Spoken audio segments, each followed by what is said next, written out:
Assalamualaikum warahmatullahi wabarakatuh.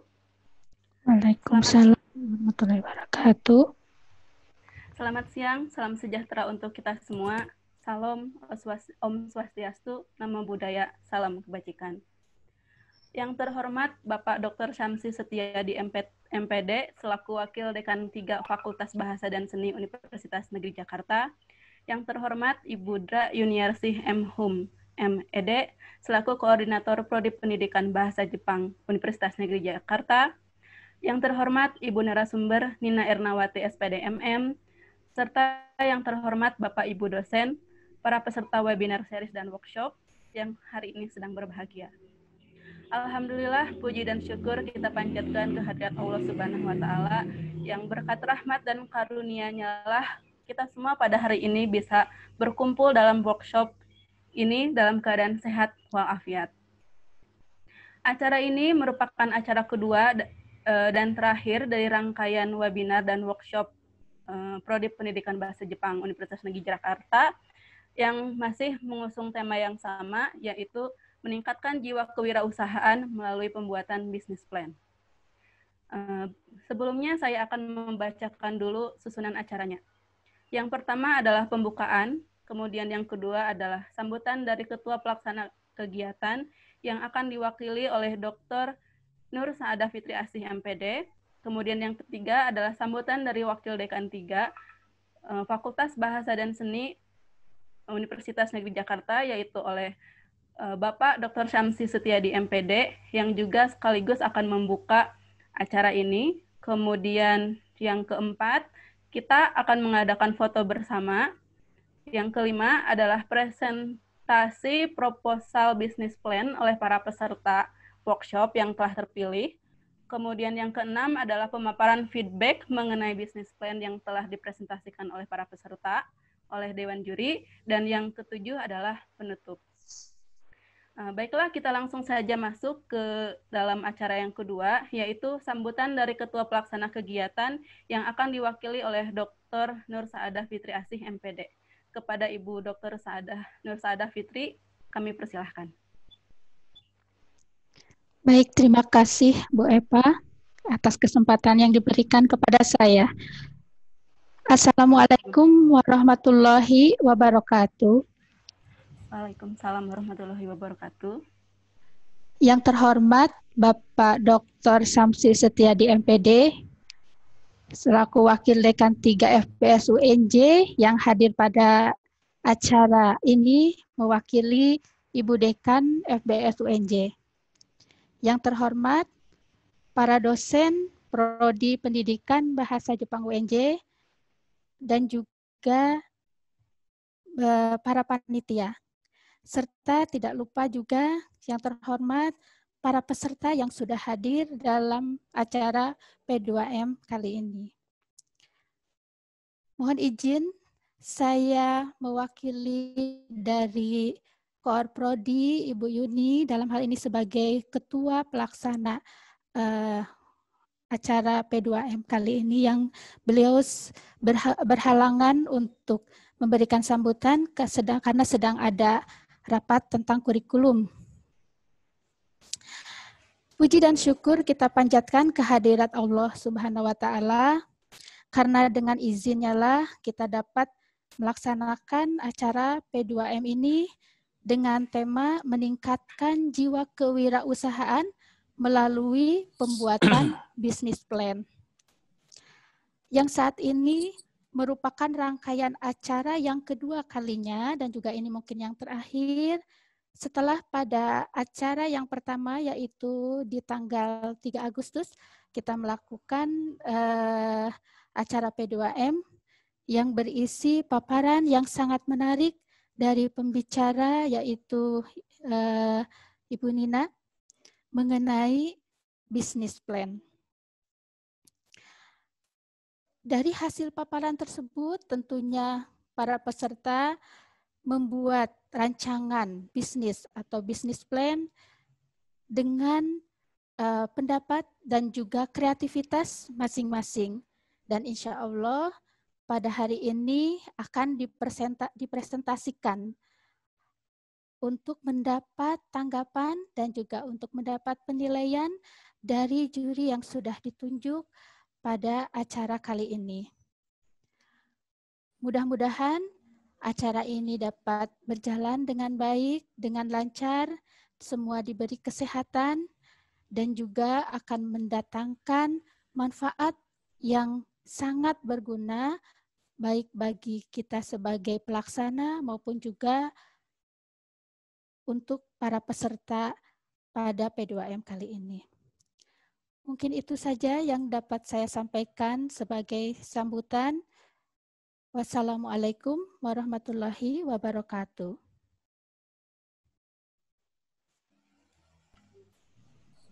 Waalaikumsalam warahmatullahi wabarakatuh. Terima kasih Ibu Nur Saadah atas sambutannya. Selanjutnya kita akan masuk ke acara yang ketiga, yaitu sambutan dari Wakil Dekan 3 Fakultas Bahasa dan Seni Universitas Negeri Jakarta, yaitu oleh Bapak Dr. Syamsi Setiadi, MPD. Kepada Bapak Dr. Syamsi Setiadi, kami persilahkan. Terima kasih. Assalamualaikum warahmatullahi wabarakatuh. Assalamualaikum warahmatullahi wabarakatuh. Yang saya hormati Ibu Korprodi sekaligus Ketua PKM P2M Prodi Pendidikan Bahasa Jepang Fakultas Bahasa dan Seni Universitas Negeri Jakarta, Ibu Yuniarsi. Kemudian Ibu Dr. Nur Saadah yang mewakili beliau dalam hal ini di acara ini sebagai ketua, Ibu Nina sebagai pembicara yang pertama sekaligus juri kalau tidak salah di acara hari ini, kemudian ada sekaligus dosen dan sekaligus membawa acara, ada Bu Eki dan para Dewan Dosen Prodi Pendidikan Bahasa Jepang FBS UNJ, para peserta yang hadir hari ini, terutama yang diundang untuk presentasi dan tentu berharap semuanya menang, tapi tidak mungkin karena juri akan melakukan penilaian nanti cuma satu. Puji syukur kehadirat Allah Subhanahu wa taala pada kesempatan pagi hari ini kita bisa bersua bersemuka lewat media Zoom yang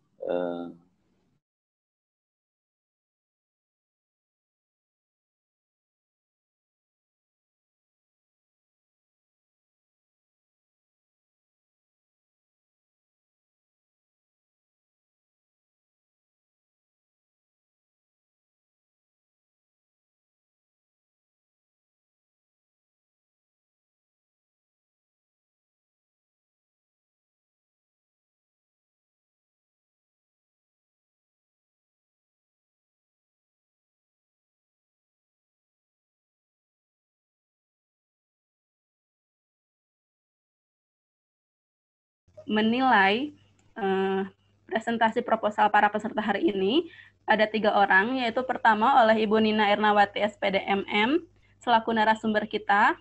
Kemudian yang kedua ada Ibu Eki Kusuma Hapsari MHum, yaitu dosen pengampu mata kuliah kewirausahaan di Prodi Pendidikan Bahasa Jepang Universitas Negeri Jakarta.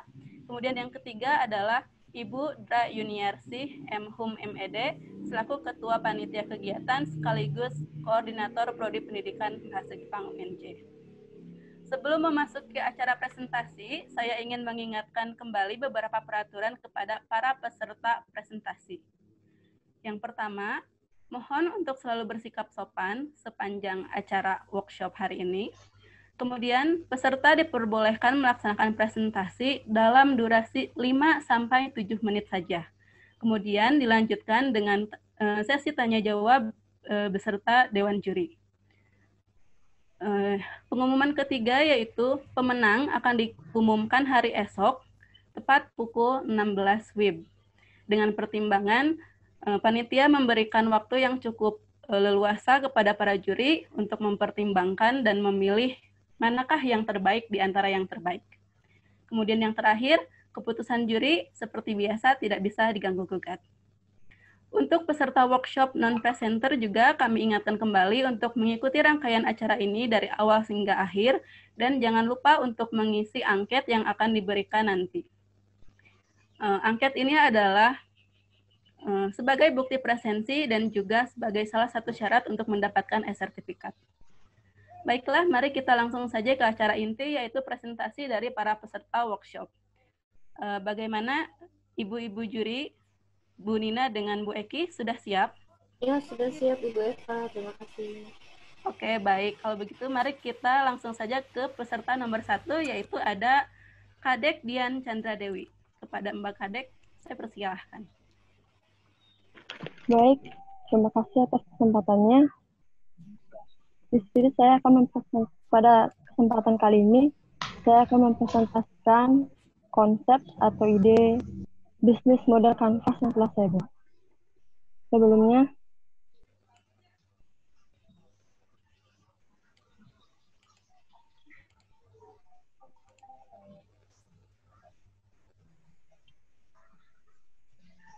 ini adalah konsep yang telah saya buat yang berjudul Masakan Khas Jepang Ai Oyakodon. Oyakodon sendiri adalah masakan khas Jepang yang dikonsumsi setiap hari oleh masyarakat Jepang. Oyakodon sendiri terbuat dari beras Jepang, di mana ayam, telur, irisan daun bawang, dan bahan-bahan lainnya dimasak dan direbus bersamaan dengan jenis sup yang terbuat dari kaldu dan kecap. Kemudian disajikan dan dituangkan ke dalam sebuah mangkuk yang berisi nasi. Ini adalah gambaran konsep yang telah saya buat, kira-kira seperti ini.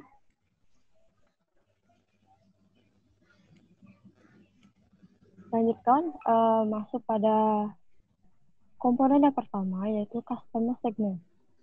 Orang yang kita coba targetkan. Di sini saya mencoba menargetkan customer yang ingin mencoba atau pecinta kuliner khas Jepang, namun dengan harga yang ramah di kantong.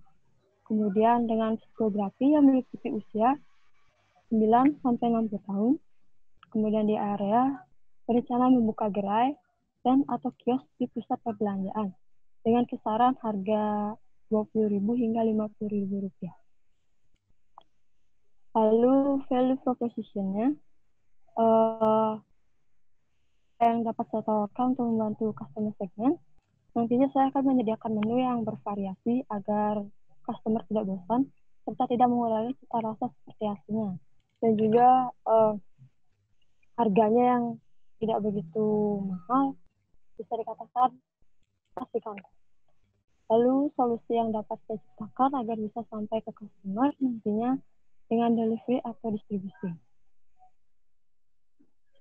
Kemudian customer relationship. Bagaimana caranya agar customer loyal dan membeli solusi kita berkali-kali? Saya berencana jika nanti saya akan mengadakan promosi setiap sebulan sekali dengan promo buy to get one atau buy to get two serta adanya paket hemat yang nantinya saya akan informasikan secara online maupun offline. Tentunya bisa sewaktu-waktu saya mengadakan diskon atau giveaway dengan tujuan agar dengan kata lain agar dapat lebih dekat dengan customer. Kemudian channel atau customer channel. Di sini saya menggunakan online advertisement yang dimana nanti berisi konten-konten yang menarik yang dapat menarik minat pelanggan untuk mencoba produk saya. Kemudian pemasangan iklan dengan memanfaatkan platform media sosial seperti Instagram, Twitter, maupun Facebook. Kemudian website di sini nantinya akan berisi update tentang perkembangan produk dari Oyakodon ini sendiri, modernisasinya bagaimana, mengikuti perkembangan zaman. Lalu revenue stream, bagaimana produk atau perusahaan menghasilkan uang dari adanya penjualan produk pada konsumen, kemudian profit dari adanya event, serta juga profit dari adanya pemasangan iklan. Lalu key resource, sumber daya yang diperlukan agar perusahaan dapat berjalan. Tentunya sumber daya manusia yang meliputi pimpinan, bagian keuangan, tim kreatif, programmer, serta partner atau staff atau karyawan. Kemudian sumber daya alat yang meliputi kit chipset, telepon, komputer, serta mesin kasir yang digunakan. Lalu key activities. Aktivitas kunci yang bisa saya lakukan yaitu melakukan peningkatan penjualan dengan melakukan survei, seperti bisa lewat Google Forms atau kuesioner, atau juga melakukan observasi langsung dengan pelanggan untuk mengetahui apakah bisnis saya dapat diterima atau disukai nggak di masyarakat. Kemudian pengembangan menu akan selalu diupdate di website atau platform resmi media sosial nantinya untuk mengetahui perkembangan produk yang saya tawarkan. Kemudian kerjasama dengan berbagai pihak seperti kampus untuk mengadakan event, seperti di kampus saya sendiri. Setiap tahunnya terdapat event Bunkase atau ajang kreativitas mahasiswa. Lalu key partner, rekan yang dapat mendongkrak kinerja perusahaan. Yang pertama, tempat di pusat perbelanjaan yang nantinya akan menjadi lokasi restoran, kemudian website atau sosial media yang akan dijalankan oleh partner kerja saya sesuai regulasinya masing-masing dan supplier dari bahan baku. Dan terakhir, cost structure. Biaya yang kira-kira dikeluarkan untuk menjalankan bisnis ini.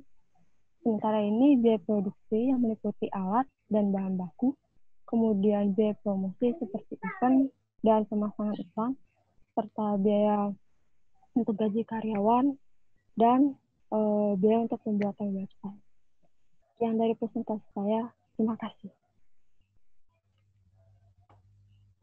Ya, terima kasih banyak Mbak Kadek Dian atas presentasinya. Selanjutnya adalah tanya jawab dengan para juri. Juri pertama yang akan memberikan pertanyaan adalah Nina Sensei. Nina Sensei, silahkan. Oke, terima kasih Kadek Dian Chandra Dewi ya, presentasinya bagus sekali. Suara saya terdengar kah? Kecil? Terdengar, Sensei. Dengar ya, oke. Saya mau tanya ke Mbak Kadek ya, saya panggilnya ya. Orang Bali ya? Iya. Om Swastiastu. Om Swastiastu, ya, iya Bu.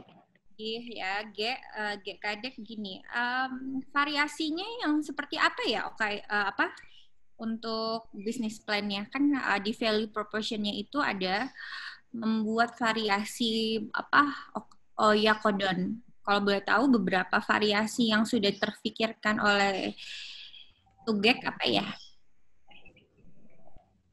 Variasi yang dimaksud sini seperti variasi menu.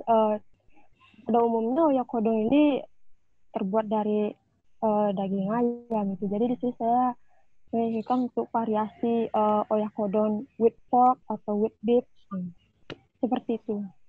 Oh, jadi jenis oyakodonnya ganti beef sama pork dan lain gitu ya?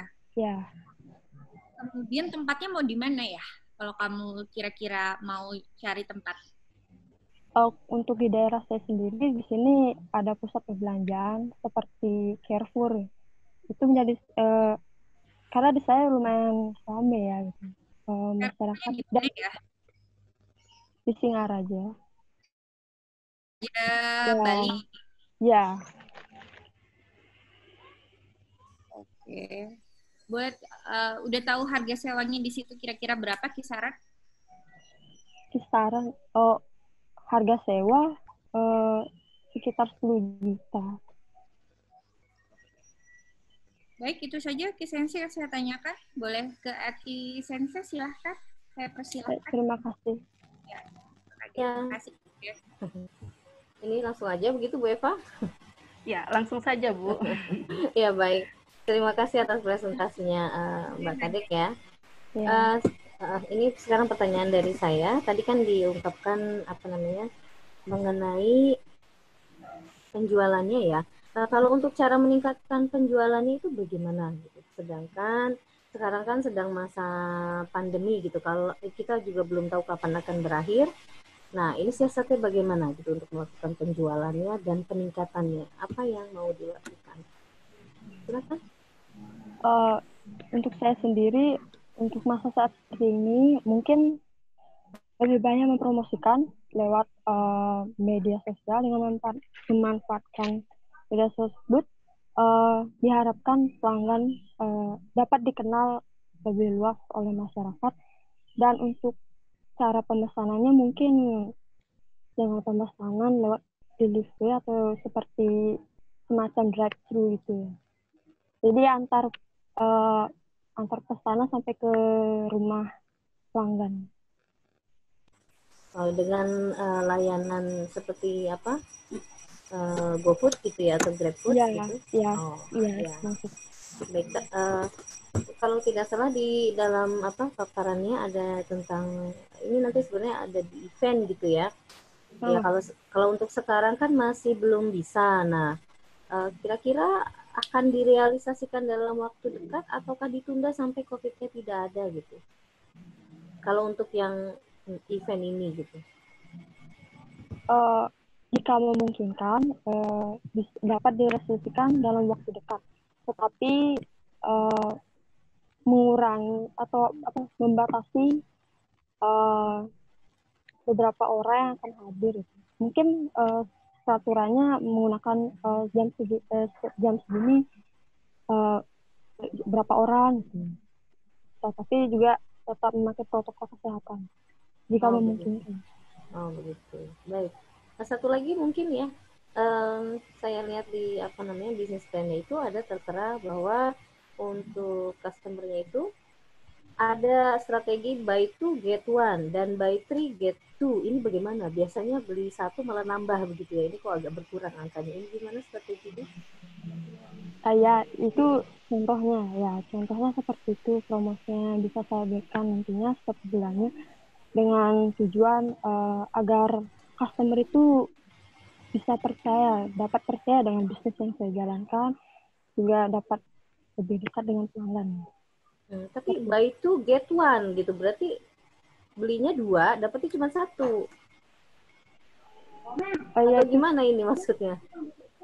Itu contoh ya. Contohnya gimana? Misalnya gimana? Contohnya seperti itu dah.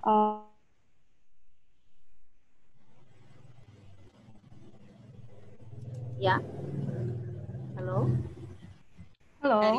Ya, jaringan. Halo? Halo? Ya. Mohon maaf, ini waktunya sudah habis ya. Ya. Hai. Eki Sensei, tidak apa-apa ya, waktunya sudah habis. Iya, baik kalau begitu. Terima kasih. Oke, baiklah.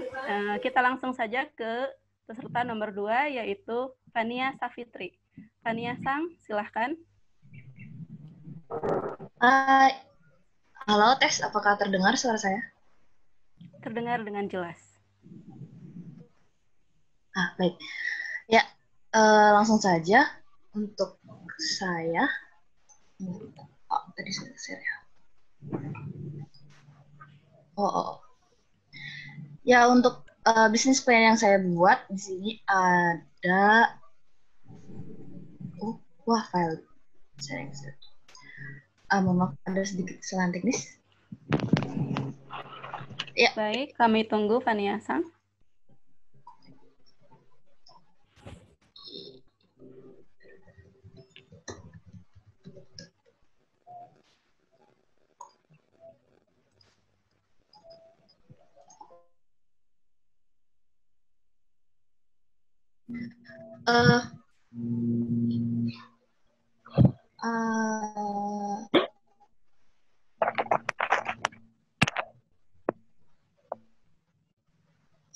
Screen sharing-nya.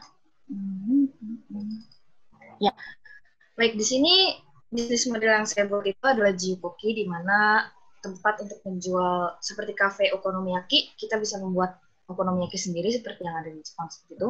Untuk customer segments-nya, di sini ada masyarakat yang menyukai makan Jepang sekaligus ingin merasakan pengalaman memanggang okonomiyaki sendiri. Price rate-nya dari 30.000 sampai 60.000. Lalu untuk customer relationship-nya, di sini saya memberikan customer relationship itu diskon 20% untuk pelanggan yang berulang tahun tanggal 5. Kenapa di sini untuk yang berulang tahun tanggal 5? Dari tanggal 5 itu kan 0 dan 5, oko. Jadi sebenarnya dari okonomiyaki gitu. Lalu ada juga untuk buy 2 get 1 version. Selanjutnya untuk channels, meskipun di sini kita memberikan customer segments agar pelanggan bisa memanggang Okonomiyaki sendiri, tentu saja channelnya melalui dine-in di tempat, tapi kita juga memberikan kesempatan untuk teman-teman itu tetap bisa order online ke kita gitu untuk membeli Okonomiyakinya. Lalu untuk value proposition-nya tentu saja yaitu kafe yang menyediakan tempat untuk pelanggan memasak Okonomiyaki sendiri dengan varian menu. Lalu untuk kayak activities-nya untuk di tempat ya self-service Okonomiyaki, lalu juga pertama mengadakan event dengan lomba makan one bowl Okonomiyaki dengan harga yang tentunya saja berbeda dari harga untuk key resource-nya yang diperlukan. Di sini ada Okonomiyaki custom tool set table, lalu juga cooker, waiter, and cashier. Lalu untuk key partners-nya, karena di key activities kita mengadakan juga event lomba makan, tentu saja kita membutuhkan community, terutama untuk community yang menyukai Japanese culture, ya seperti an event community, selalu tentu key partners-nya, karena kita juga untuk mengadakan order online, platform-platform yang sudah terkenal untuk seperti itu ya, seperti Gojek, Grab, dan juga tentu influencer. Untuk revenue streams-nya, di sini kita bisa pembelian makanan melalui dine-in dan juga pemesanan melalui online. Lalu untuk cost structure-nya, biaya-biaya yang dibutuhkan, yang dikeluarkan di sini tentu untuk pembeli set Okonomiyakinya, lalu penyewaan tempat, dan juga untuk food materialnya. Itu saja dari saya. Oke, terima kasih banyak Fania Sang. Baik, selanjutnya Nina Sensei, silahkan komentarnya. Ada kucing saya. Oke, halo Fania Safitri. Halo. Selamat pagi Fania. Saya mau nanya untuk apa Okonomiyaki ini kamu jual 30.000 sampai 60.000 ya? Ya. Kalau saya boleh tahu harga asli cost of goods sell itu maksudnya harga asli kamu siapin makanannya, siapin bahan-bahannya, kira-kira kamu berapa ya itu modalnya? Kamu kan jual 30.000. Modalnya berapa ya kira-kira? Untuk harga modal satu porsinya itu, terutama ada untuk varian isi daging 10 gram, itu 10.000. 10.000 dari yang sudah saya hitung. Dan untuk yang sampai 60.000 tentunya saja semakin banyak varian isinya seperti cumi-cumi, daging, makanya semakin menambah tinggi. Jadi untuk yang satu saja itu yang beef biasa itu memang hanya 10.000 untuk ini. Oke, 10.000 boleh dirinci berapa aja untuk menunya, untuk apa sih namanya? Bahan-bahannya. Bahan-bahannya?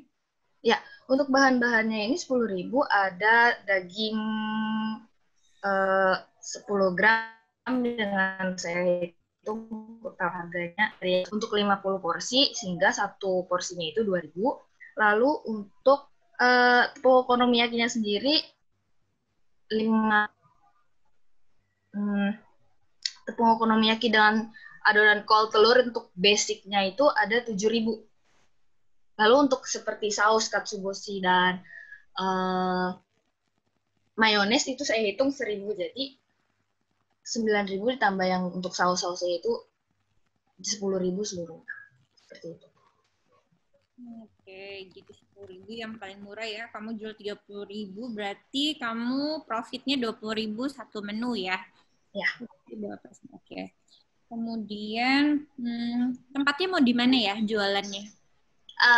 Untuk tempat sebenarnya karena ini kafe, jadi saya sendiri mengincar itu di daerah yang pada density, lebih bukan ke mall sih, tapi lebih ke satu tempat di mana jadi anak muda bisa stay nongkrong di situ. Nah, kalau yang saya targetkan itu memang dekat-dekat area nongkrongan atau dekat area orang beraktivitas banyak seperti dekat kampus atau dekat stasiun seperti kampus dan dekat stasiun di mana? Kalau misalnya dari saya sendiri untuk survei, kalau saya dengan domisili di Karawang, saya mengincar karena di Karawang sendiri jarang ada makanan-makanan khas Jepang, saya mengincar dekat kampus, terutama dekat kampus Unsika. Tapi kalau misalnya di Jakarta, saya sendiri mengincarnya dekat-dekat area stasiun yang besar seperti dekat daerah Jatinegara, karena saya di daerah Jakarta Timur juga. Oke, terima kasih Fania. Itu saja dari saya nih. Silahkan. Ya. Eki Sensei, silahkan. Ya, baik. Terima kasih presentasinya, Fania. Saya mau tanya, self-service okonomiyaki itu maksudnya bagaimana ya? Kemudian, sebentar. Kemudian, kenapa Fania tertarik untuk mengusung ide untuk okonomiyaki gitu? Emang apa sih keistimewaan dari okonomiyaki ini? Apakah dia memiliki peluang pasar yang sekiranya itu akan mendatangkan profit besar menurut kamu? Bagaimana? Silakan. Baik, terima kasih atas pertanyaannya.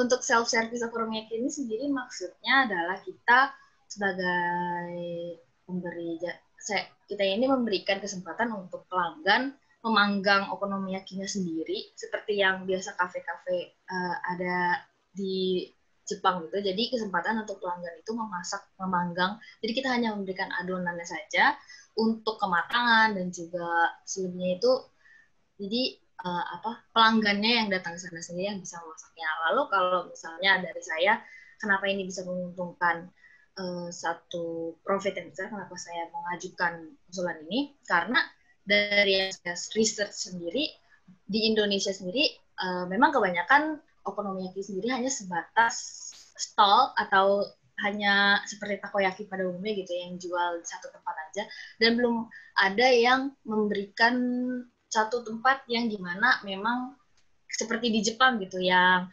kesempatan pelanggannya itu bisa memanggang sendiri. Jadi makanya kenapa saya mengusulkan ide ini, karena sejauh ini belum ada. Tapi memang dari yang saya research lagi untuk pengadaan alatnya itu yang cukup mengeluarkan modal banyak. Ini, halo, ya. Iya. Ini bagaimana dengan apakah untuk anak-anak ini diizinkan? Ada rentang usianya tidak? Karena mengingat ini kan masak sendiri ya, ada potensi bahaya nggak sih di situ menurut Vanessa? Ya, untuk memasaknya sendiri karena itu memanggang ya sebenarnya sama saja seperti barbecue. Kalau misalnya pada tempat yang all you can eat dan semacamnya, untuk anak-anak sendiri memang yang saya tahu juga jarang, tapi di sini segmennya memang saya mengincarnya untuk anak-anak muda. Setidaknya itu kalaupun anak kecil tuh memang anak umur 10 tahun yang sudah tahu dan sudah sedikitnya bisa gitu, karena itu untuk alatnya yang panggangan lalu memanggang dengan sodek, dan cara membuatnya memang hanya nanti ketika sudah sedikit matang itu langsung dibalik gitu, nggak terlalu ada minyak yang banyak semacam itu. Tapi memang lebih wise-nya anak kecil tidak memanggang juga. Oke, baik. Terima kasih atas jawabannya. Saya kira cukup, Bu Eva. Oke, terima kasih banyak Eki Sensei. Okonomiyaki ya, sepertinya enak. Saya dulu suka banget itu makan okonomiyaki. Baiklah, kita langsung ke peserta nomor 3, yaitu Fitri Fauziah. Fitri Sang, sudah siap? Iya, siap Sensei, insya Allah. Ya, oke. Silahkan presentasinya dimulai.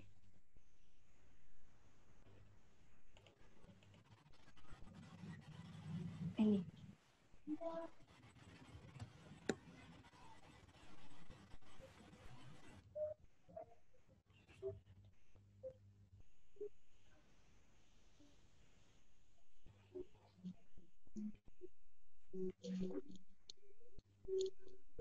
Kelihatan layarnya? Apakah terlihat? Belum terlihat.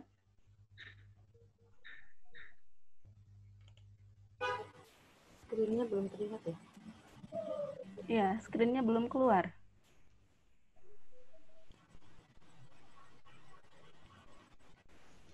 Oh iya.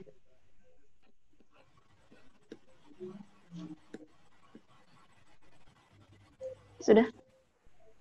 Sudah. Oke, sudah mulai. Layarnya terlihat. Apa sudah terlihat? Sudah. Sudah. Ya, bismillahirrahmanirrahim. Berbeda, ya. Ya, nama saya Fitri Fauzia. Saya akan mempresentasikan bisnis model kanvas yang telah saya buat. Berbeda dengan dua peserta yang tadi, kalau saya bikinnya tentang pendidikan, yaitu daycare. Kenapa daycare? Ini terinspirasi dari waktu Yuni Sensei nanya bagaimana caranya mengajarkan bahasa Jepang ke anak PAUD. Nah, bikin aja daycare. Nah, konsepnya saya kasih namanya Sakura Daycare. Soalnya biar Jepang-Jepang gitu, sebenarnya sih belum nemu nama yang pas. Nah, daycare ini tempat penitipan anak yang nanti rencananya mengadopsi sistem pendidikan Jepang. Sistem pendidikannya itu maksudnya kemandirian, kerjasama, dan lain-lain. Ntar juga bakal diajarin bahasa Jepangnya. Terus nanti ada akulturasi budaya, karena nanti targetnya bukan cuma orang tua Indonesia, tapi juga orang tua Jepang yang tinggal di Indonesia. Selain daycare, nanti juga rencananya bikin lembaga kursus bahasa di luar daycare. Nah, ini bisnis kanvasnya. Customer segmennya orang Indonesia dan Jepang yang maksudnya orang tua Indonesia dan Jepang yang sibuk dan membutuhkan pengurus anak. Lalu masuk ke value proposition-nya dulu. Apa yang berbeda dengan daycare lainnya? Yaitu mengadopsi konsep pendidikan ala Jepang. Yang tadi saya bilang, kemandirian, kerjasama, dan lain-lainnya itu. Lalu juga diajarkan bahasa Jepang untuk anak Indonesia dan bahasa Indonesia untuk yang orang Jepang. Nah, karena targetnya itu orang tua Indonesia dan Jepang, berarti kan anaknya tuh anak Indonesia dan Jepang bisa culture exchange, akulturasi budaya nanti. Lalu yang lainnya lagi, yang pengen ditonjolkan selain pendidikan ala Jepangnya itu tempat daycare-nya yang luas dan fancy gitu, yang kekinian. Gitu. Lalu customer relationship-nya itu yang bikin relationship ke customer ya, pengennya tuh bikin free trial. Jadi nyoba seminggu atau beberapa hari, nanti anaknya dititipin di situ dulu sebelum nanti akhirnya nitipin anaknya. Lalu ada free goods for kids-nya. Selain ngambil hati orang tuanya kan namanya daycare, kita harus bikin anak-anaknya tertarik dan nempel sama daycare-nya. Jadi bikinnya ngasih hadiah buat anak-anaknya. Lalu bagaimana caranya menyebarkan daycare ini? Tentunya dari website. Nanti bikin website. Lalu ada juga sosial media. Lalu juga nanti komunitas juga. Lalu kayak activity-nya yang dilakukan yaitu mengembangkan daycare dan juga kursus bahasanya yang di luar daycare. Jadi maksudnya kursus bahasa yang di luar daycare itu bukan buat anak-anak yang di daycare-nya, yang di luar. Pokoknya yang bukan anak daycare. Lalu kayak resources-nya ya tentu aja pengurus anak buat daycare dan guru bahasa untuk kursus bahasa yang di luar daycare. Kayak partnersnya, komunitas, lalu lokasinya itu pengennya di daerah-daerah perkotaan, misalnya perkotaan yang itu perumahan atau apartemen gitu di dekat-dekat situ, yang gitulah. Lalu ada juga investor. Terus revenue stream-nya itu gimana cara dapetin uangnya? Tentu aja dari komisi daycare dan les yang tadi di luar daycare itu. Terus untuk cost structure-nya ada material itu barang-barang yang di dalam daycare dan les bahasanya itu, terus tempat, lalu untuk promosi. Udah segitu aja presentasi dari saya. Oke, terima kasih banyak Fitri Sang. Selanjutnya Nina Sensei, silahkan komentarnya. Arigato nih. Orang ini mahasiswa jurusan bahasa Jepang. Iya, Sensei. Oh, oke. Jadi kan ini customer segmennya, suara saya terdengar? Iya, terdengar. Oke.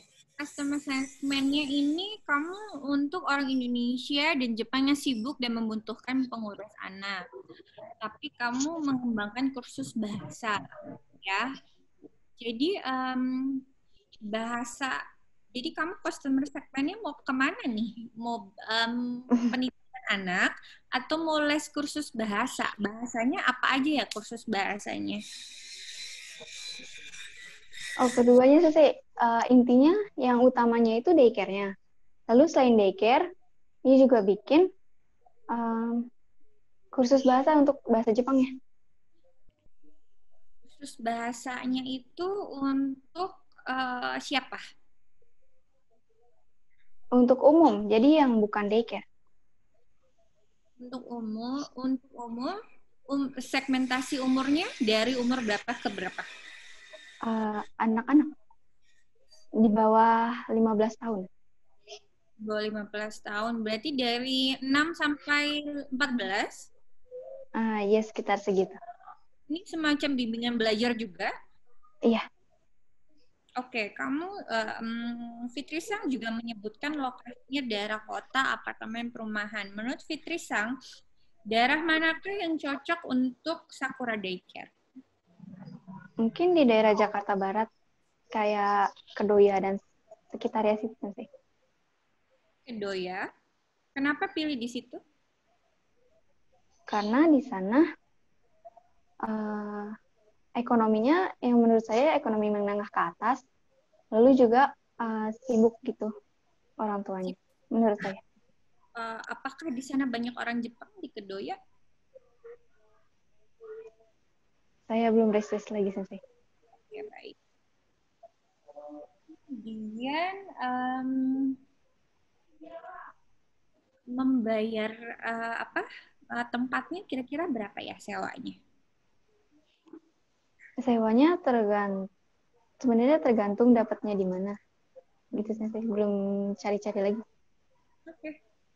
Itu saja dari saya. Terima kasih Fitri Sang Arigato nih. Silahkan Eki Sensei. Eki Sensei, mohon maaf, sesi tanya jawabnya tinggal 1 menit 30 detik ya. Maaf ya Eki Sensei. Eki Sensei? Halo, Eki Sensei? Apa terkendala jaringan ya? Eki Sensei, suara saya terdengar? Tanya sebentar. Ya, sebentar tadi agak nge-lag laptopnya, mohon maaf. Ya, baik, tidak apa-apa. Tadi pertanyaannya sudah terwakili, sebetulnya agak bingung juga semulanya. Ini sebetulnya daycare-nya ini apakah penyedia jasa babysitter gitu, Fitri? Ya atau bukan? Menyediakan jasa babysitter tidak sih ini daycare-nya? Bukan, jadi nitipin anak di sana, Sensei. Oh, menitipkan anak ya, jadi anak bukan yang penyedia. Full day gitu. Hah? Yang nitipin anak full day.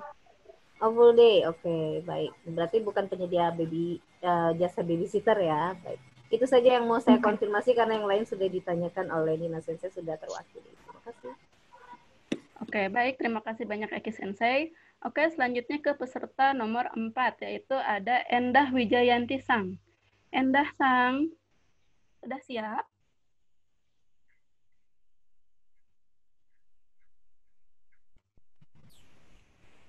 Endah Sang langsung ke presentasi ya. Iya, langsung ini. Tidak apa-apa. Silahkan Mbak Endah Sang, Mbak Endah. Dimulai Ibu presentasinya. Endah. Oh, Ibu Endah, baiklah.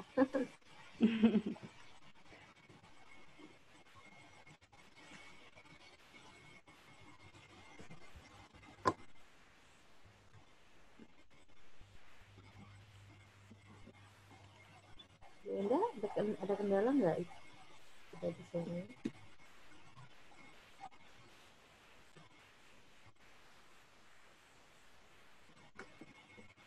Mbak Endah, suara saya terdengar? Ya, saya tidak bisa mendengar suara apa-apa dari Bu Endah. Endah Sensei.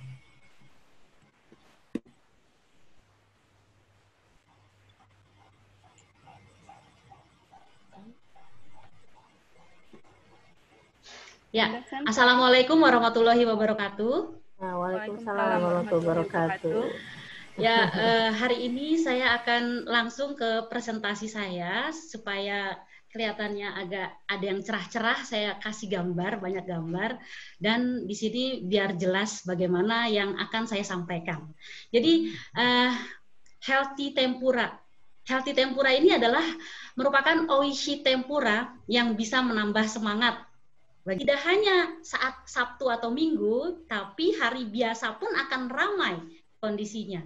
Pada saat pandemi ini, lebih ditekankan ke web atau internet, atau dengan yang lainnya, atau dengan review di Instagram. Jadi, seperti yang dilakukan oleh remaja yang biasa dilakukan, mereka dengan review, kemudian mereka melihat, kemudian mereka akan tertarik.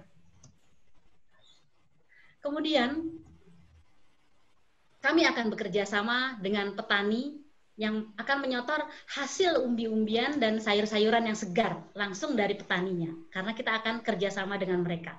Kemudian kerjasama juga dengan pemilik tambak udang atau ikan yang akan menyotor hasil udang atau ikan segar. Karena untuk tambak udang, saya mempunyai saudara dekat yang mempunyai tambak udang, kemudian adik saya mempunyai tempat ikan yang bisa menjadi sumber. Disitulah saya melihat, oh itu kansnya bagus sekali. Untuk tempura, kami menyediakan paket yang menarik ya dari berbagai macam tempura. Jadi ada healthy tempura ekonomis, jadi tempura yang terdiri dari udang segar dan sayur-sayuran yang terbuat secara higienis dengan rasa orisinil, membuat pengalaman unik saat menyantapnya dengan rasa yang nikmat. Walaupun harganya hanya 25.000, tapi rasanya nikmat dan terjangkau, kemudian sehat. Kemudian paket yang kami ajukan, mohon maaf Ibu Endah, yaitu healthy tempura premium. Jadi tempura yang terdiri dari udang segar yang dan sayuran pilihan ya. Jadi ini dengan harga sekitaran 45.000. Ibu Endah. Ya. Mohon maaf, waktu presentasinya sudah habis. Hai, ya seperti itu mungkin keunikan-keunikan lainnya untuk healthy tempura yang merupakan oishi tempura. Jadi di sini kami menyediakan banyak sekali yang unik dari tempura yang akan kami jual karena cocok dengan kondisi ekonomi keluarga, cocok juga dengan kesehatan yang ada untuk generasi kita. Jadi healthy tempura akan menambah semangat, hidangannya nikmat dengan sehat, healthy, kita akan smile. Ya, cocok bagi keluarga dan anak muda yang ingin sehat. Makanan sehat, cita rasa sehat, nikmat harga, terjangkau. Demikian dari saya. Wassalamualaikum warahmatullahi wabarakatuh. Waalaikumsalam warahmatullahi wabarakatuh. Baik, terima kasih sekali. Sangat menarik ya Ibu Endah. Kita lanjutkan saja langsung pada komentar dari Nina Sensei. Ibu Endah, selamat pagi. Udah ada tagline-nya ya? Suara saya terdengar? Ya, terdengar. Oke. Udah ada tagline-nya ya? Tadi tagline-nya apa tadi? Kenapa? Tagline-nya. Tagline. Makanan sehat jadi smile ya? Iya. Jadi kita sehat, dengan sehat berarti senyum kita akan terlihat dengan enak ya untuk bekerja. Gini Bu Endah, saya mau tanya, untuk kan gini dari penjelasan Bu Endah itu cara masaknya gampang banget ya. Jadi udang dicelupin gitu-gitu dan lain-lain ya. Untuk Ibu Endah yang masak sendiri kah nanti? Bumbu untuk kuncinya memang dari saya, tapi saya punya pemasak. Oh ada. Jadi Bu Endah udah cobain belum? Kalau misalnya nanti tempuranya itu nanti akan crispy.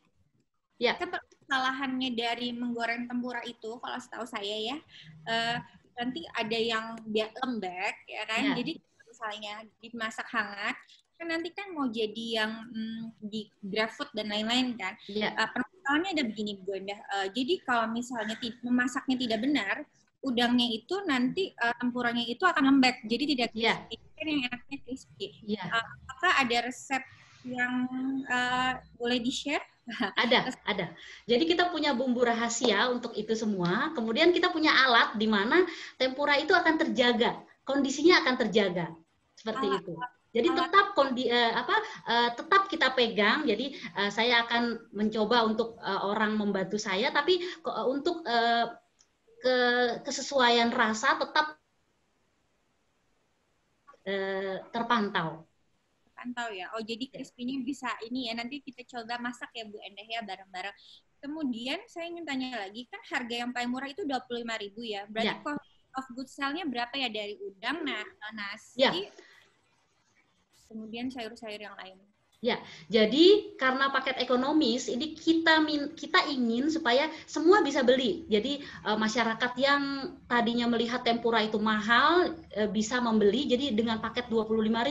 Jadi hitungannya udangnya itu tidak terlalu banyak. Ya, jadi tapi rasanya tetap bagus, tetap nikmat. Jadi rasanya tetap enak, kondisinya tetap terjaga dengan udang yang tidak sebanyak yang harga yang premium itu. Kemudian sayur-sayurannya lebih banyak. Jadi ada bayam, ada terong dan lain-lain ya. Jadi dengan rasa yang tidak kalah dengan harga yang lebih mahal. Oke, baik. Itu saja pertanyaan saya. Terima kasih. Ya, terima kasih. Endah Sensei dan juga Nina Sensei. Untuk Eki Sensei, mohon maaf waktunya sudah habis. Ini jadinya bagaimana ya? Apa mau di belakang saja pertanyaannya? Sebetulnya ada yang bisa ditanyakan sedikit, nggak apa-apa kali ya. Oh ya, sudah tidak apa-apa. Sebentar saja ya, Bu. Ya, baik. Sebenarnya gini, ini kan mengusung konsep sehat ya, Endah Sensei ya. Akan tetapi ini akan menjadi konflik ketika yang proses masaknya adalah dengan minyak. Itu bagaimana? Kemudian sebentar belum selesai. Kemudian kalau misalnya ini kan konsepnya healthy ya. Healthy itu berarti kalau bagi orang-orang yang pemerhati sehat mungkin dengan agak minim rasa itu tidak apa-apa, tapi jangan lupa bahwa negeri plus 62 ini adalah penyuka micin atau MSG. Nah, kalau kurang rasa begitu, bagaimana segmen pasar mereka akan tercapai tidak ke sana gitu? Atau ada penyiasatan khusus nggak untuk itu? Atau tetap pada tagline-nya tadi yang healthy? Atau lebih ke profitnya? Bagaimana kira-kira? Ya, untuk makanan Indonesia memang banyak sekali makanan Indonesia yang gorengan yang berupa gorengan yang sehat, mungkin memang yang tidak ada minyak, tapi di sini kita akan mengetengahkan minyak yang sehat. Jadi dengan minyak, dengan gorengan, dengan makanan yang kita makan, tapi kita tetap sehat.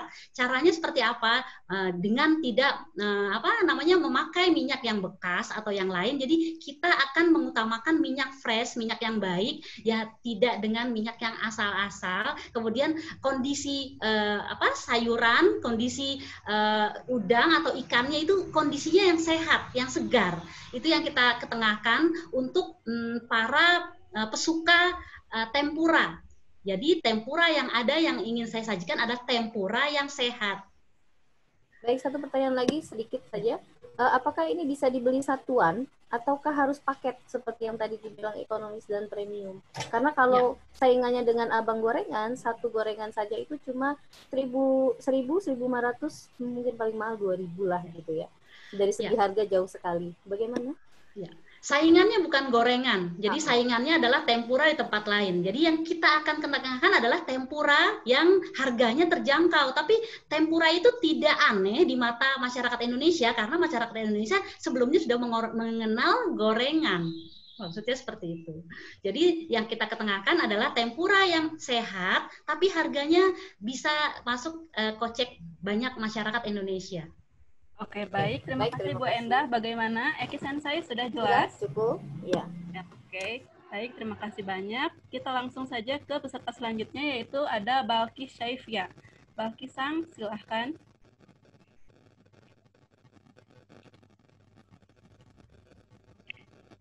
Ya, Assalamualaikum warahmatullahi wabarakatuh. Waalaikumsalam warahmatullahi wabarakatuh. Ya, Bismillahirrahmanirrahim. Di sini saya akan mempresentasikan bisnis model kanvas yang telah saya buat, yaitu mari kita sebut dengan Caklopedia gitu ya. Jadi kenapa namanya Caklopedia? Sebelumnya sebagai pendahuluan ya, saya itu sebenarnya lebih ke bidang kopi gitu, tapi karena dalam kompetisi ini memang mengkhususkan untuk food and beverage-nya itu lebih ke Jepangan, saya melihat untuk kopi itu sendiri di Jepang kurang begitu hype gitu ya, dan kurang begitu digemari, padahal Starbucks terbesar salah satunya adalah di Jepang gitu. Tapi di sini saya ngelihat peluangnya juga karena di kedai kopi gitu ya, saya udah pernah kerja di kedai kopi, jadi kalau misalnya kita melihat customer itu biasanya ada yang mau nongkrong di sana tapi nggak mau minum kopi gitu. Nah, salah satu pilihannya adalah teh gitu. Nah, di sini tuh Caklopedia, ca itu dari teh gitu ya, bahasa Jepang artinya teh, dan klopedia itu dari kata ensiklopedia yang berarti rangkuman suatu ilmu pengetahuan gitu. Kenapa saya mengusung ilmu pengetahuan di sini, padahal saya ingin membuat kedai gitu. Karena di sini saya ingin membuat konsepnya adalah edukasi seperti itu. Jadi kita bukan cuma minum teh, tapi kita juga mendapatkan edukasi tentang apa yang kita pesan gitu. Seperti itu. Lalu langsung saja, ini merupakan bisnis model kanvas yang kemarin sudah dijelaskan oleh Nina Sengking. Ya, ini bisnis model kanvas yang saya coba buat gitu ya. Yang pertama itu ada customer segment gitu. Customer segment di sini ada generasi milenial, orang yang mencari ruang kerja, pecinta teh, dan pecinta budaya Jepang. Yang pertama adalah generasi milenial. Kenapa? Karena seperti yang tadi saya bilang ya, jadi kalau kita ke kedai kopi, kebanyakan itu anak muda kan yang nongkrong. Nah, mereka itu kebanyakan belinya bukan yang menu kafe, tapi non kafe, misalnya powder base atau milk base atau tea base gitu. Dan di situ merupakan suatu peluang. Kalaupun order kopi, mereka mau order lagi gitu, mereka nggak bakal beli kopi lagi, tapi yang non kafe gitu. Jadi di situ saya melihat peluangnya di situ. Dan terutama anak muda zaman sekarang tuh yang penting hype gitu kan ke tempat nongkrong, tapi belinya bukan kopi gitu misalnya. Nah, ini salah satu menurut saya faktor yang menjadi faktor pendukung. Lalu orang mencari ruang kerja. Kenapa saya memilih alasan ini, orang-orang yang mencari tempat kerja, karena saya ingin mengusung tempat kedainya itu karena teh gitu ya, membuat kita rileks. Jadi tempatnya itu harus yang tenang gitu. Jadi jauh, gimana ya, sebenarnya nggak jauh banget dari pusat kota juga, tapi kita ingin membuat konsep yang relaxing gitu. Jadi feels like home. Terus pecinta teh, kenapa pecinta teh? Karena di sini saya ingin memberikan menu yang bukan hanya black tea loh. Di sini kita ada oolong, ada green tea, ada rosemary tea, terus ada ini, kalau misalnya di sini teman-teman lihat background-nya itu kan ada, kalau orang Indonesia nyebutnya kembang teleng ya. Nah, kalau bahasa Inggrisnya adalah butterfly tea juga ada gitu. Lalu ada pecinta budaya Jepang, karena di sini konsep kedai yang saya inginkan adalah Jepangan gitu. Jadi tempatnya pun mendukung untuk konsep Jepang, dan ada edukasi mengenai bagaimana sih perkembangan teh di Jepang gitu. Walaupun saya juga risetnya masih dasar banget di situ. Terus yang kedua itu ada value proportion. Jadi apa yang kita tawarkan yaitu pengalaman minum teh yang tidak biasa, seperti yang tadi saya bilang, tehnya itu dengan berbagai jenis, dengan tempat yang mendukung, dan juga ada edukasi di dalamnya.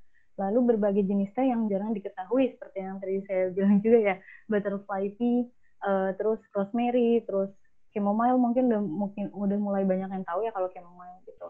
Terus tempat yang nyaman untuk minum teh gitu, feels like home gitu prinsipnya. Terus ilmu tentang teh di Jepang.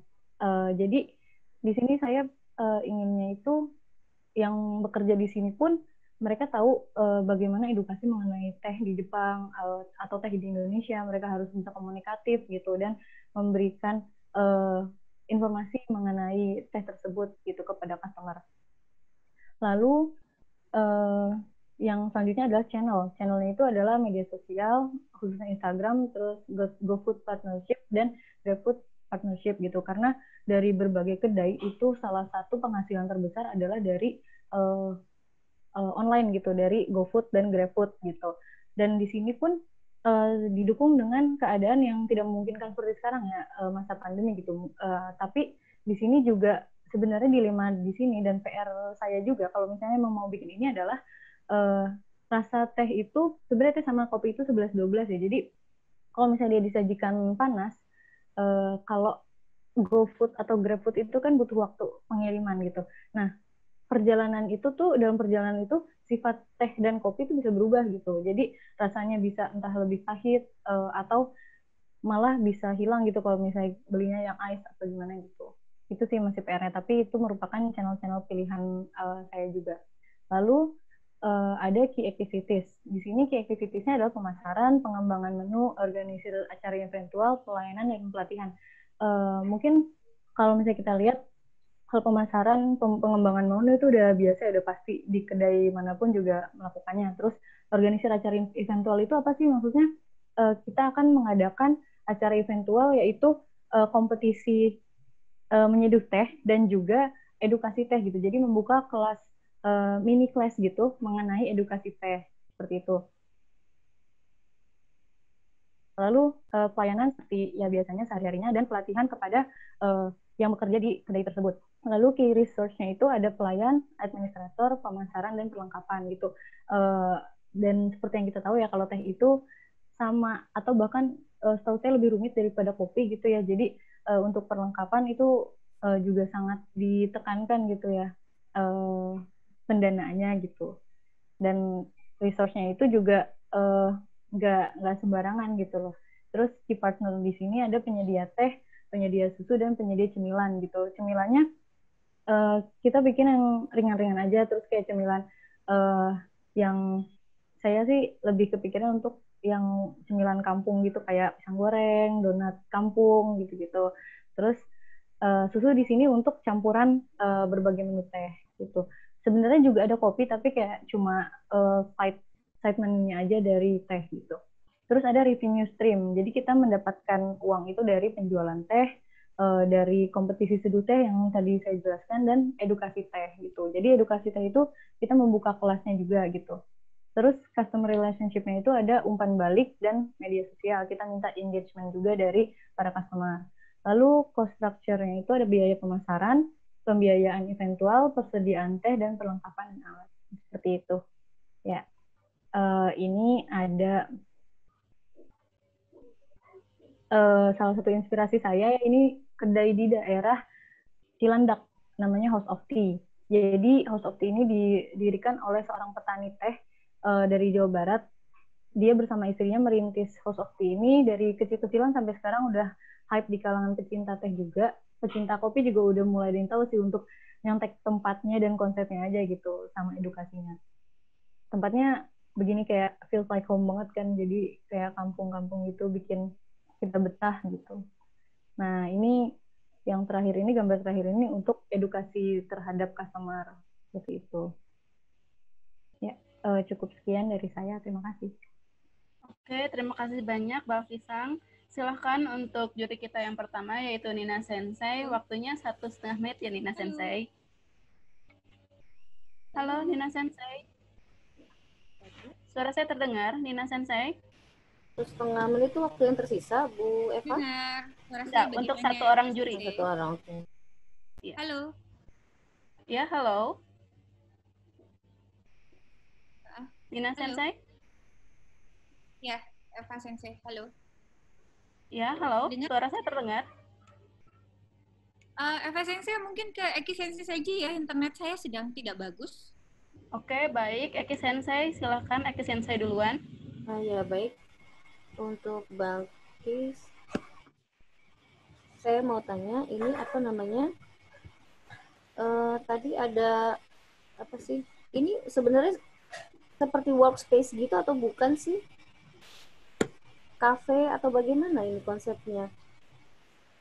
Ya, terima kasih Sensei. Jadi kalau dari yang saya buat ya, saya inginnya hanya kedai teh gitu sih. Jadi mungkin untuk workspace nggak begitu kita khususkan, tapi mungkin kita bikin seperti segmentasi tempatnya gitu, antara yang untuk yang ramai gitu kita akalin, terus untuk yang pekerja-pekerja gitu. Terus apa namanya tadi kan ada dibilang untuk menemani namanya orang minum teh pasti ada cemilan gitu kan ya. Nah, tapi cemilan yang disebutkan cemilan Indonesia, kenapa gitu? Sedangkan ini tehnya adalah teh Jepang, kenapa nggak cemilannya cemilan Jepang juga? Ya, terima kasih. Untuk kalau cemilan Jepang sendiri, jujur saya belum begitu riset lebih jauh ya soalnya, dan belum tahu juga cemilan Jepang apa sih yang cocok sambil minum teh gitu. Jadi saya ngambil dari yang Indonesianya juga gitu, biar Jepang sama Indonesia gitu. Oh ya, berarti belum studinya belum sampai sana ya. Iya. Baik ya. Kemudian sebenarnya apa sih keunggulan teh ini teh Jepang kan, bukan teh di Jepang ya. Teh Jepang yang mau dijual oleh Balkis ini dibandingkan dengan Indonesia, padahal Indonesia itu juga tehnya kan banyak ya variannya gitu. Kenapa mau mengusung konsep ini untuk wirausahanya gitu? Ya, sebelumnya kalau teh itu kan memang kita kalau mikirin tentang teh, salah satu yang kepikir adalah Jepang gitu ya Sensei. Dan sebenarnya tehnya bukan teh dari Jepang kita ambil juga sih Sensei. Jadi emang dari petani Indonesia gitu. Karena penjualan teh terakhir itu di Indonesia akhir tahun 2019, tahu saya memang anjlok gara-gara meningkatnya kopi gitu, tren kopi. Jadi mungkin untuk mensejahterakan petani teh juga. Dan kalau untuk di Jepangannya yang saya ambil ini hanya edukasi tentang teh di Jepang dan seperti apa menjelaskan tentang sado, terus juga kita usung di tempatnya itu, ke tempat kedainya tersebut gitu yang di Jepang. Itu Sensei. Ya, baik, terima kasih, itu saja dari saya. Nah, semoga sukses kalau dijalankan ya. Baik, terima kasih banyak Eki Sensei. Bagaimana Nina Sensei? Apakah sudah bisa berbicara? Apakah sudah bisa? Oh iya. Kami memakai waktu spare time ya 1 menit saja. Mohon digunakan sebaik mungkin. Terima kasih. Baik, Balgi, sebenarnya ini idenya bagus. Saya juga udah mau jalanin ini. Jadi seperti ini, tea ceremony yang ada di Jepang. Jadi semua misalnya target segmentation saya adalah sosialita memakai kimono sambil menyeduh teh di ceremony itu loh yang ada itu, betul. Edukasi tentang membuat ocha seperti itu. Nah, saya ingin tanyakan ke Balkis. Harga tehnya berapa? OJS-nya berapa tehnya? Itu saya mau tanya ke Balkis itu aja.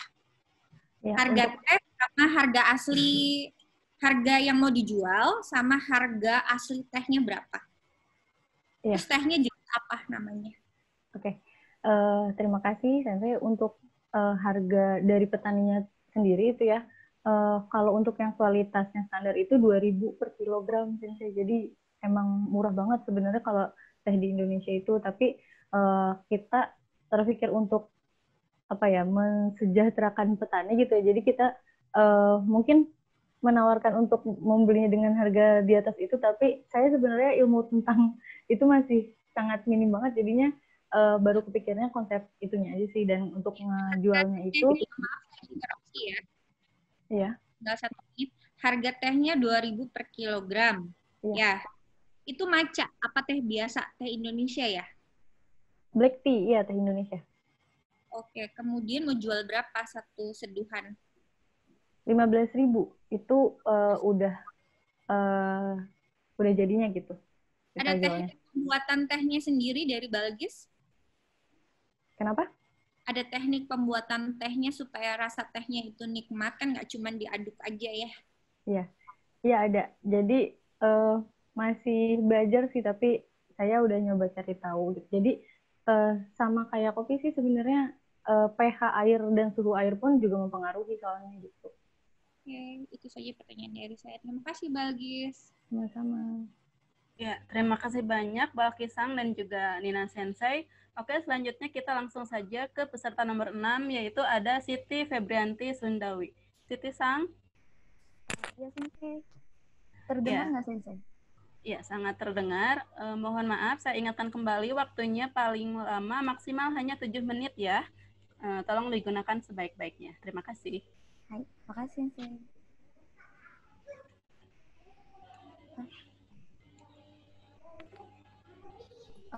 Layarnya udah terlihat belum ya, Sensei? Sudah. Hai, Assalamualaikum warahmatullahi wabarakatuh. Waalaikumsalam warahmatullahi wabarakatuh. Sebelumnya saya mohon maaf karena harus menggunakan masker karena sedang presentasi di luar rumah. Jadi bisnis plan yang saya usungkan itu berhubungan dengan pendidikan bahasa Jepang, yaitu website Mango. Mango itu singkatan dari Mangade Nihongo Benkyou Shimashou. Website ini sudah pernah saya presentasikan pada mata kuliah Dokushi Innovation pada saat itu. Jadi mungkin beberapa dosen juga udah pernah lihat gitu. Sensei, screen-nya nggak terganti ya, Sensei? Belum. Masih screen juga. Oh, sebentar, Sensei. Oh, udah. Sudah terganti ya, Sensei? Ya, sudah. Nah, yang ngebedain website pembelajaran bahasa Jepang Mango dengan yang lainnya itu adalah pengemasan materinya, yaitu menggunakan komik sebagai bahan utama untuk siswa belajar atau pembelajar lainnya yang akan menggunakan website Mango ini.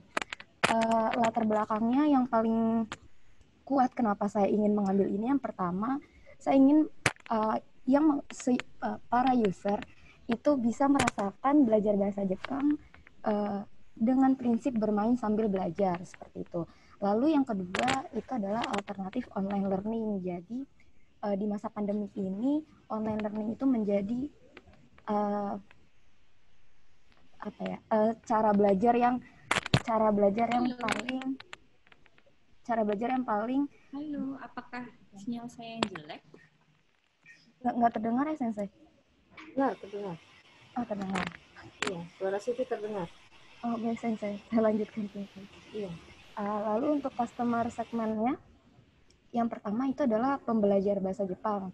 Baik tingkat, di sini saya mengkhususkan sebetulnya tingkat SMA karena komiknya itu sendiri berbahasa Jepang. Seperti itu. Lalu yang kedua, bahasa Jepang entusias.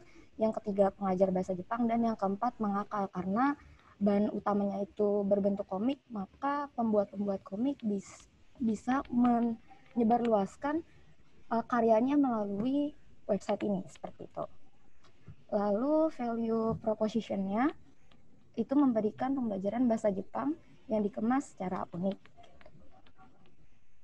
Lalu channel-nya yang untuk menyebarluaskan website ini, yang pertama lewat iklan, lalu obrolan dari mulut ke mulut dari user yang sudah pernah menggunakan, dan yang ketiga dari media sosial. Dari media sosial, si website itu nanti juga punya media sosial. Lalu untuk customer relationship-nya, itu saya baru terpikirkan potongan biaya berlangganan. Karena revenue streams-nya sendiri didapatkan dari biaya berlangganan dan juga iklan. Tapi karena ini media pembelajaran, maka iklan yang disematkan pun tidak bisa sebanyak website-website yang lain seperti streaming film dan lain sebagainya. Itu kan iklannya banyak sekali sehingga pemasukannya juga banyak. Tapi kalau misalkan di media pembelajaran ini, iklannya paling cuma satu kali aja setiap pengguna gitu, karena ini fungsinya kan untuk edukasi, seperti itu. Lalu untuk key research-nya, untuk tools itu butuh server, karena untuk menjalankan website-nya sendiri butuh server. Lalu SDM-nya ada programmer, mangaka, dan translator, karena seperti yang sudah saya katakan sebelumnya bahwa komiknya itu full berbahasa Jepang. Untuk key activities-nya, yang pertama mengembangkan cerita komik, yang kedua melakukan promosi, dan yang ketiga meminta review dari pengguna sebagai dasar evaluasi untuk pengembangan website. Untuk key partnersnya, itu yang pertama, yang paling besar itu adalah Japan Foundation, karena kalau misalkan media pembelajaran kita bisa didukung sama Japan Foundation bisa sebar lewat media sosial yang mereka punya juga, terus juga bisa menjadi investor seperti itu. Lalu yang kedua itu pihak sekolah, karena customer yang paling pertama itu adalah pembelajar, dan saya memusatkannya pada anak-anak SMA, maka pihak sekolah itu menjadi key partners yang kedua paling besar. Dan yang terakhir, komunitas di Jepangan untuk meraih customer segments yang lain, yang sifatnya umum. Lalu untuk cost structure-nya itu ada dua, yang paling besar itu ada di hosting dan domain, karena itu sewa. Sedangkan untuk web development itu untuk pembayaran SDM-nya yang programmernya itu. Kalau misalkan hosting dan domain itu sewa kurang lebih sekitar 400 sampai 1 juta kisarannya, tergantung dari fitur-fitur yang akan didapatkan oleh pemilik websitenya. Seperti itu. Sekian presentasi dari saya. Mohon saran dan masukannya, Sensei. Oke, terima kasih banyak Siti Sang. Selanjutnya silahkan Nina Sensei komentarnya. Hai, Siti Sang arigato ne. Website Mango, manga de Nihongo benkyou shimasu yo. Itu ya, ada itunya ya. Manga de Nihongo benkyou shimasu yo, Mango. Iya, Sensei. Bagus ya ininya ya, apa singkatannya ya. Jadi untuk itu ada web development ya. Kisaran 400 juta. 400 sampai 1 juta, Sensei. Oh, 400.000. Iya, 400.000. Maaf, Sensei. 400 juta, wow. Kan buat Kisang kah? Kisang yang buat? Enggak, Sensei. Kenapa muka Eki Sensei terus ya, muka saya? Ya ini sama sekali gimana itu? Enggak, Sensei. Jadi ini udah ada timnya, Sensei. Sebenarnya ini kita bertiga, yang duanya yang developer webnya, yang sayanya yang bikin manga sama translate dan materi pokoknya gitu. Oh gitu. Jadi ada teman kamu juga yang bisa bikin website? Iya. 400.000 sampai 1 juta. Udahlah 250.000 aja, kita ambil jalan tengahnya. Oke, kemudian kamu bagus tuh obrolan dari mulut ke mulut, itu namanya word of mouth marketing. Jadi sistem word of mouth marketing. Jadi 400.000 sampai dengan 1 juta ya. Bertiga ya. Dua lagi siapa? Orangnya ada di situ? Nggak ada, Sensei. Kemudian kamu hanya mau Mango aja kah, Siti Sang? Mango, mangga lagi. Kamu mau komik? Kan bukannya Sensei lagi ini, terus muka saya nggak ditampilin ini. Nina Sensei mungkin bicaranya jangan terlalu cepat biar sinyalnya nggak ini. Ya, maaf ya lagi di puncak. Kemudian apa? Kurikulumnya berbentuk komik saja kah, Siti Sang? Iya, Sensei, karena kan dia pengemasannya emang hanya komik, tapi tetap ada latihan gitu di dalamnya, Sensei. Baik, udah itu aja yang pertanyaan dari saya. Silakan, Eki Sensei. Ya, baik. Terima kasih, Nina Sensei. Ini menarik sebetulnya ya, Siti Sang. Nah, saya ingin tanya, bentar. Ini kan menetapkan biaya berlangganan ya? Iya, Sensei. Nah, sedangkan mungkin Siti Sang sendiri sudah tahu bahwa banyak situs yang bisa diakses ataupun kanal YouTube pembelajaran yang itu bisa diakses dengan gratis. Bagaimana cara Anda untuk mendapatkan pelanggan sebanyak-banyaknya begitu? Sedangkan kan yang namanya juga orang ya mungkin tidak tidak munafik, mungkin kita sendiri juga ya kalau ada yang gratis ngapain mesti bayar kan begitu. Nah ini bagaimana penyiasatannya? Nah, silakan. Sebenarnya yang pertama untuk nanti launching gitu Sensei, nanti belum ada biaya berlangganan dulu. Jadi ibaratnya untuk beta rilisnya itu biar orang-orang tahu dulu aja gitu. Nah, terus yang kedua itu bayarnya itu disiasatinya yang pertama ketika akan mengerjakan latihannya gitu Sensei. Jadi pas baca komiknya dan menikmati fitur materinya itu nggak bayar, tapi ketika mereka yang mencoba latihan dan untuk bisa masuk ke ranking yang ada di website itu kan nanti di websitenya tuh ada rankingnya Sensei, itu mereka harus bayar gitu Sensei siasatinya untuk saat ini.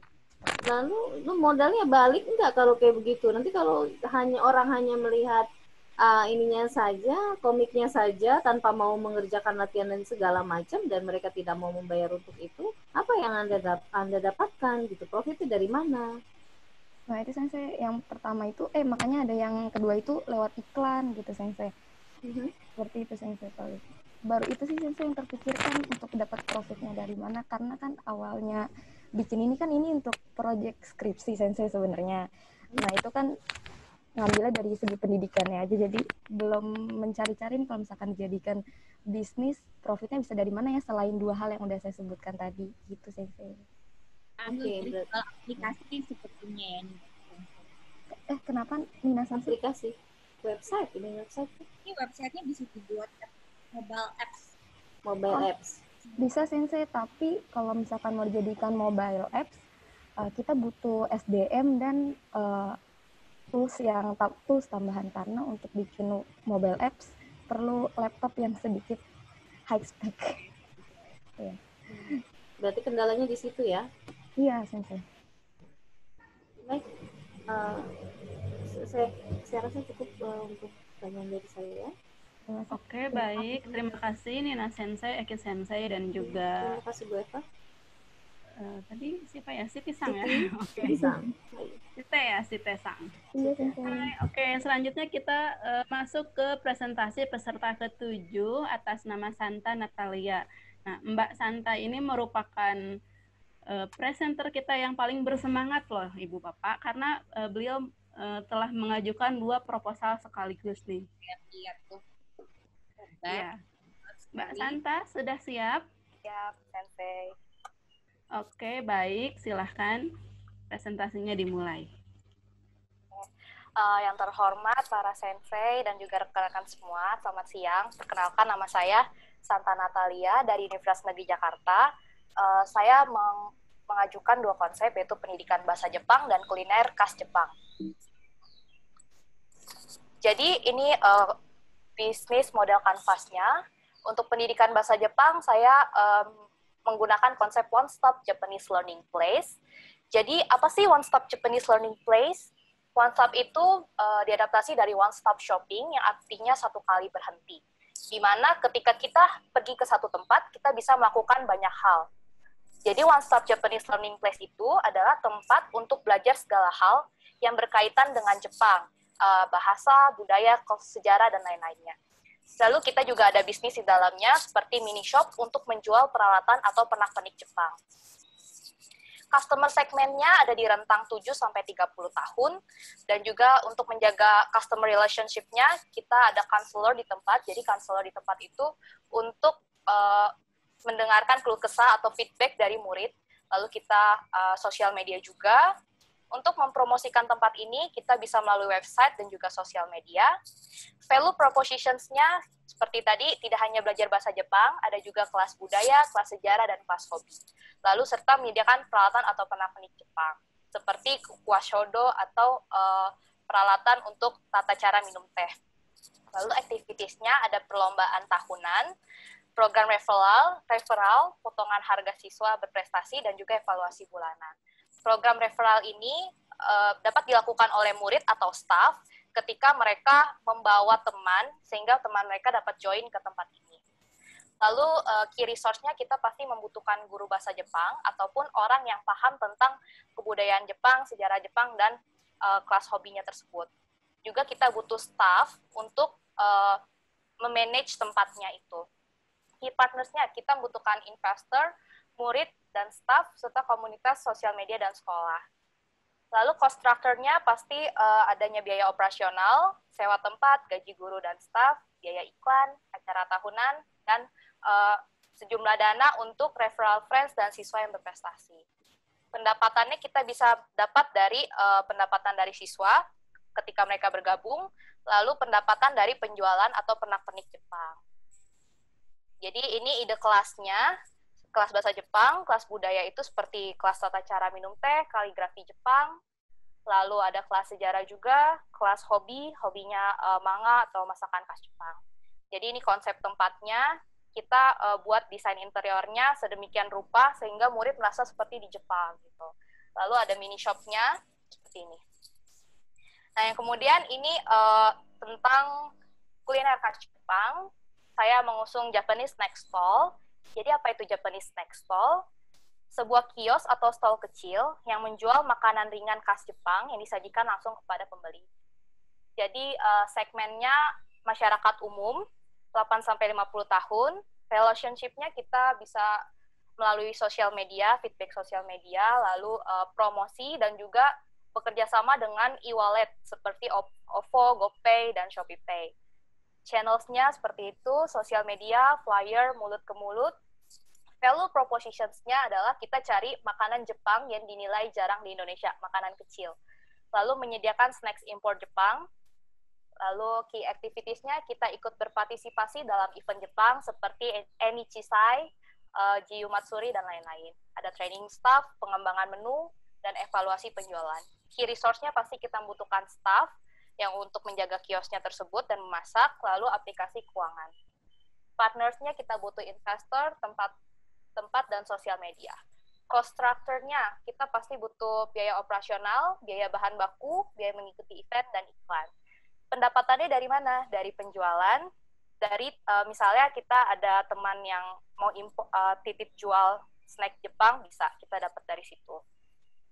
Jadi ini makanan yang dijual di snack stall, ide saya, oden, dango, taiyaki, kue manju yang dinilai masih agak jarang ditemui. Lalu konsep tempatnya ada dua seperti ini, yang kanan itu langsung dibawa aja, dan yang kiri orang bisa makan di situ. Sekian dari saya, arigatou gozaimasu. Oke, terima kasih banyak Santa Natalia Sang. Ini langsung 2 ya presentasinya? Oke, baik. Sangat menarik sekali ya tadi food stall-nya dan juga one stop, apa tadi? Japanese Learning Place. Ya, Japanese Learning Place ya.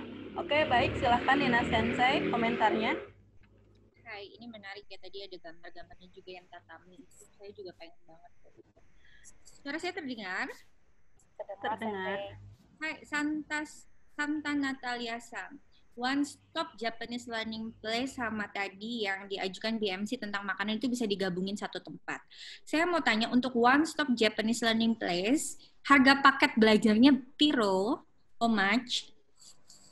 Sebenarnya kita harus melihat biaya operasionalnya juga, Sensei. Dari tempatnya itu kita cost-nya berapa, biaya bulanannya berapa, biaya sewa bayar gajinya.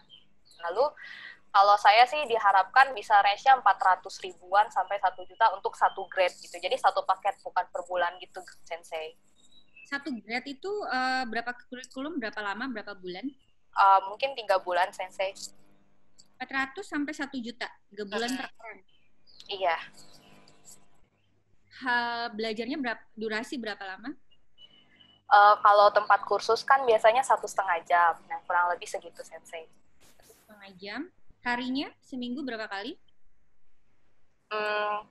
Mungkin bisa 2 kali maksimal. Gitu. 2 kali maksimum ya? Iya. Tempatnya mau di mana kira-kira, Santa Natalia Sang, kalau mau saya kasih ini? Inginnya sih tempatnya yang dekat sekolah, keramaian gitu, Sensei. Mungkin kalau saya melihat Kelapa Gading, Sensei tahu daerah Kelapa Gading? Ya, situ kan lumayan ya, Sensei. Daerah situ atau enggak daerah Sunter di Jakarta Utara. Pokoknya yang daerah ramai. Daerah ramai. Kelapa Gading, Sunter. Ada lagi? Baru itu aja, Sensei, yang terpikirkan. Kemudian gaji untuk pengajar berapa kira-kira? Saya masih kurang tahu, Sensei, gaji guru bahasa Jepang itu berapa. Kalau Santasang yang ngajarin berapa kira-kira? Saya nggak bisa ngajarin, Sensei. Dia bukan mahasiswa bahasa Jepang ya, Santasang? Saya bahasa Mandarin, Sensei. Ya, gitu. Kalau bahasa Mandarin berapa kalau ngelesin? Kalau bahasa Mandarin biasa sejamnya itu 70.000 sih kalau yang masih mahasiswa baru. 70.000 sejam ya. Oke, iya. Itu saja pertanyaan dari saya. Silakan, Eki Sensei. Terima kasih Nina Sensei. Baik, ini pertanyaannya untuk dua ya. Tadi dipaparkan One Stop Japanese Learning. Sebetulnya apa sih keunggulannya dibandingkan penyedia jasa sejenis?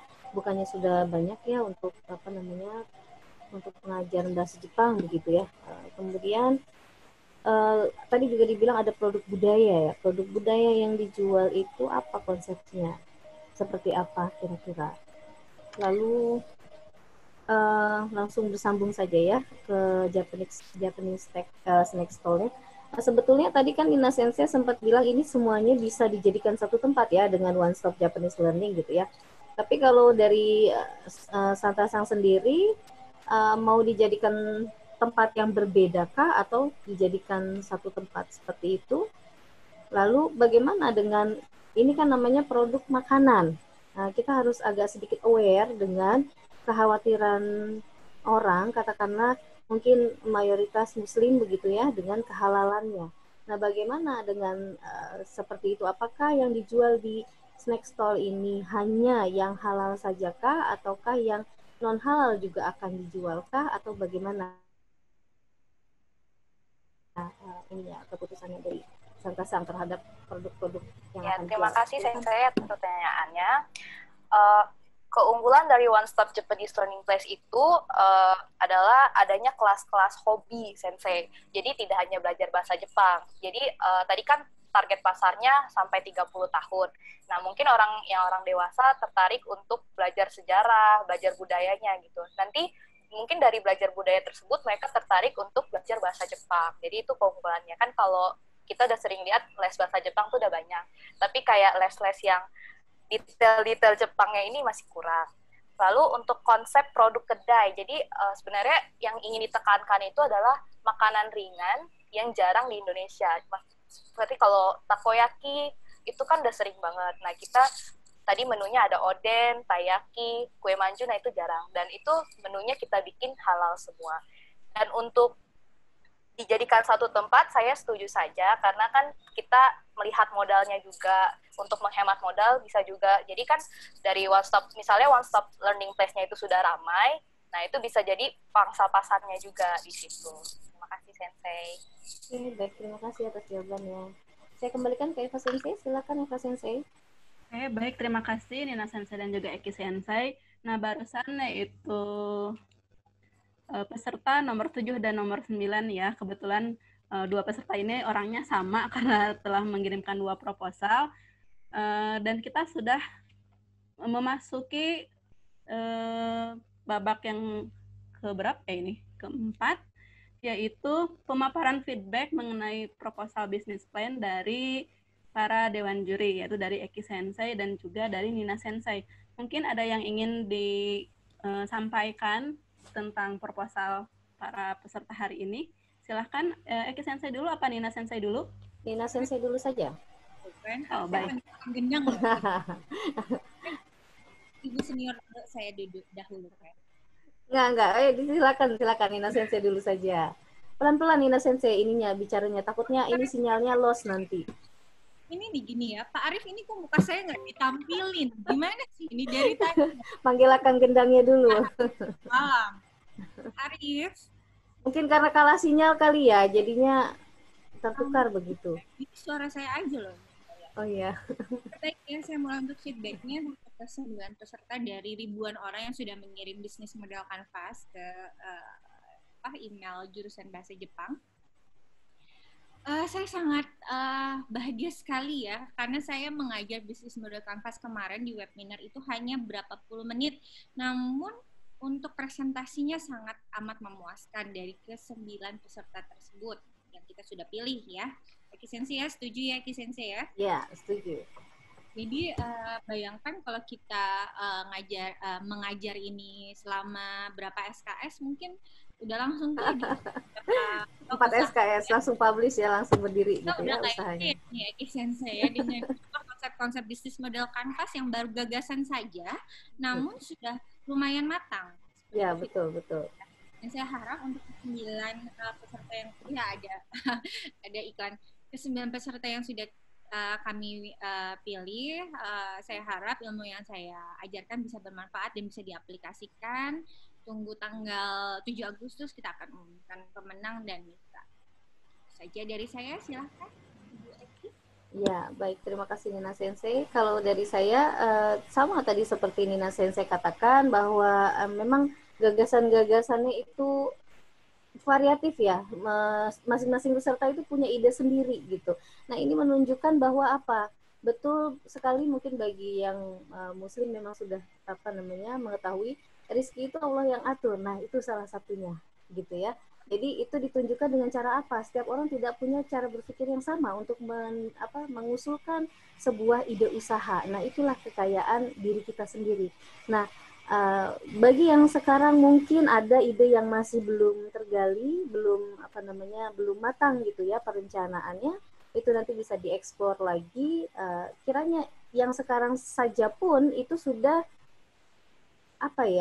sudah kelihatan gitu sebetulnya. Kalau itu didalami lagi, sebetulnya ada peluang untuk suksesnya gitu. Yakin pada diri sendiri dan mau melaksanakannya, itu kan yang penting dari seorang wirausaha gitu ya. Barangkali dari saya cukup itu saja. Semangat sukses selalu untuk Anda semua. Terima kasih Eva Sensei. Saya kembalikan ke Eva Sensei. Baik, terima kasih Eki Sensei dan juga Nina Sensei. Ya, barusan merupakan feedback atau mungkin sedikit saran dari Dewan Juri kita. Berarti rangkaian acara untuk hari ini sudah selesai karena tadi para peserta sudah mempresentasikan ide-ide cemerlang mereka dan juga para Dewan Juri juga sudah memberikan feedback. Akhirnya kita sudah sampailah pada penghujung acara. Terima kasih banyak kepada narasumber, moderator, para presenter, dan juga para peserta yang telah menyimak acara dari awal sampai akhir. Semoga banyak ilmu yang didapat untuk diaplikasikan dalam kehidupan sehari-hari. Sebelum mengakhiri webinar hari ini, saya ingin mengingatkan kembali bahwa pengumuman akan dilaksanakan esok hari tanggal 7 Agustus 2020 pukul 16 waktu Indonesia Barat. Pengumuman tersebut akan di-share melalui WhatsApp group. Jadi untuk Bapak dan Ibu, mohon untuk tidak meninggalkan dulu grup WhatsApp sebelum link sertifikat dan juga pengumuman diberikan. Terima kasih banyak. Kemudian terakhir, keputusan juri tidak bisa diganggu-gugat. Saya mewakili panitia yang bertugas menyampaikan mohon maaf atas salah kata maupun perbuatan dan juga karena banyak kesalahan teknis ya hari ini sehingga acaranya lumayan molor ini. Terima kasih banyak dan akhir kata, wassalamualaikum warahmatullahi wabarakatuh. Waalaikumsalam warahmatullahi wabarakatuh.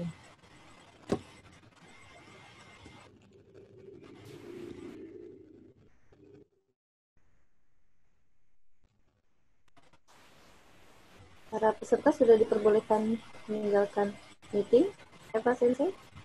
Ya, sudah boleh karena acaranya sudah ditutup. Para peserta yang sudah mengisi angket boleh meninggalkan Zoom meeting. Terima kasih banyak. Terima kasih sudah bergabung di acara kami. Ini di mana?